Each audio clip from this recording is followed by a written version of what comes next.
ارحم من فی الارض یرحمک من فی السما، کرو مہربانی تم اہل زمین پر، خدا مہرباں ہوگا عرش بری پر۔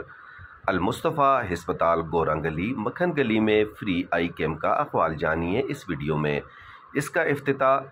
ایم ڈی المصطفیٰ ویلفیئر مولانا حافظ جمشید نے کیا اور ملکی سلامتی اور مریضوں کی شفا یابی کے لیے دعائیں کی گئی۔ سب سے پہلے ڈاکٹر عبدالحسیب نے کیمپ کا احوال بتایا اور یہ بتایا کہ ڈاکٹروں کی ایک ایکسپرٹ ٹیم اور اس کے ساتھ ساتھ تجربہ کار اور ایجوکیٹڈ ٹیکنیشینز کی ٹیم موجود ہے جو تقریباً لاہور اور کراچی سے تشریف لائے ہیں، اور اس موقع پر ڈاکٹر گل جو مشہور زمانہ آئی اسپیشلسٹ ہیں وہ بھی موجود تھے۔ عمائدین علاقہ، معززین علاقہ اور مستحق مریضوں کی ایک بڑی تعداد نے اس جگہ کا رخ کیا اور ہر چہرہ انتہائی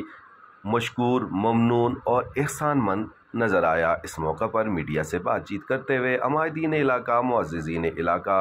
خصوصاً نوجوانوں اور یونیورسٹی اور کالجز کے طلباء نے اس المصطفیٰ ویلفیئر ہاسپٹل کی ٹیم کی کارکردگی کو بہت سراہا، خصوصاً حافظ محمد رفیق سعیدی، ڈاکٹر عبدالعلیم اور ان کی ٹیم کی دن رات کی محنت اور کاوش کو سراہا۔ اس موقع پر یوتھ کونسلر سید علی حسن شاہ خصوصی طور پر یہاں تشریف لائے اور انہوں نے آئندہ بھی ایسے کیمپ لگانے کی امید ظاہر کی، جبکہ والنٹیئر اکرام علیم نے کہا کہ اس سے پہلے بھی ہماری ٹیم نے 4 کیمپ کیے ہیں اور آئندہ بھی انشاءاللہ ہمارے ذہن میں ہے کہ آئی کے علاوہ باقی میڈیکل کے کیمپ بھی کیے جائیں۔ اس موقع پر ایم ڈی المصطفیٰ ویلفیئر حافظ مولانا جمشید صاحب جو خصوصی طور پر بیرون ملک سے سفر کر کے یہاں پہنچے، انہوں نے اپنے تمام معاونین اور اپنی ٹیم کا شکریہ ادا کیا، خصوصاً Ilford Islamic centre London, Shahzad Ghani and family, Haji Rafiq صاحب اینڈ ٹیم، صاحبزادہ عبد المصطفیٰ ہزاروی، صاحبزادہ نصیر احمد ہزاروی کا شکریہ ادا کیا۔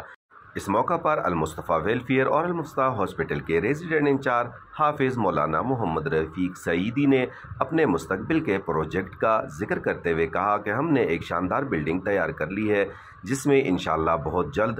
تمام میڈیکل کی سہولیات موجود ہوں گی، خصوصی طور پر بچوں کے لیے وارڈ بنایا جائے گا اور میڈیکل کی تمام سہولتیں فراہم کی جائیں گی، اس طرح الٹرا ساؤنڈ وغیرہ کا انتظام بھی کیا جائے گا۔ اس موقع پر بچیوں کی تعلیم کے فقدان کے حوالے سے انہوں نے بات چیت کرتے ہوئے کہا کہ یہاں بچیوں کے لیے صرف اور صرف پرائمری اسکول ہے اور ایک آدھ مڈل اسکول ہے۔ ہم نے ان مشکلات کو ذہن میں رکھتے ہوئے مستقبل میں ایک اسکول کا انعقاد کا بھی پروگرام کیا ہے جو ایک ویلفیئر اسکول ہوگا جس میں 9, 10 فرسٹ ایئر، سیکنڈ ایئر، اس کے ساتھ ساتھ پروفیشنل تعلیم اور بچیوں کو دستکاری وغیرہ بھی سکھائی جائے گی۔ علاقہ عمائدین سے تعاون کی اپیل ہے اور اپنی ٹیم کا شکریہ ادا کیا کہ جنہوں نے ان کا ہمیشہ ساتھ دیا ہے۔